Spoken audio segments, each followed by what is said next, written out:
And so we don't know who's behind WannaCry just yet, but whenever a high-profile attack or breach breaks out, we basically dig into it and look to see if we can find indicators that match known groups that we're tracking.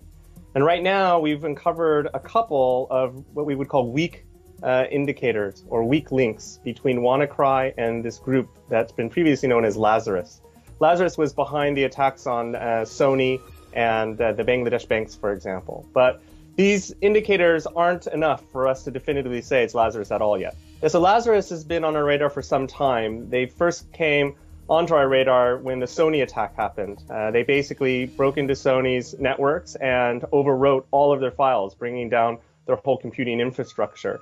They also did a massive, what we call wiping attack on the South Korean broadcasters and also South Korean banks. The Sony attacks were attributed to North Korea by the US government, and the South Korean government attributed their wiping attacks to the North Koreans as well. So it's a bit unclear what their ultimate motivation here is. But it does seem pretty clear that this is not the kind of thing a very professional cyber criminal would do. Guys who are involved in these types of schemes like to run just under the radar. You want to infect as many machines as possible, but still be under the radar. As soon as you add something like an exploit that allows it to spread indiscriminately, like we saw with WannaCry, then it becomes extremely high profile. And the last thing you want to be when you're a cyber criminal is high profile.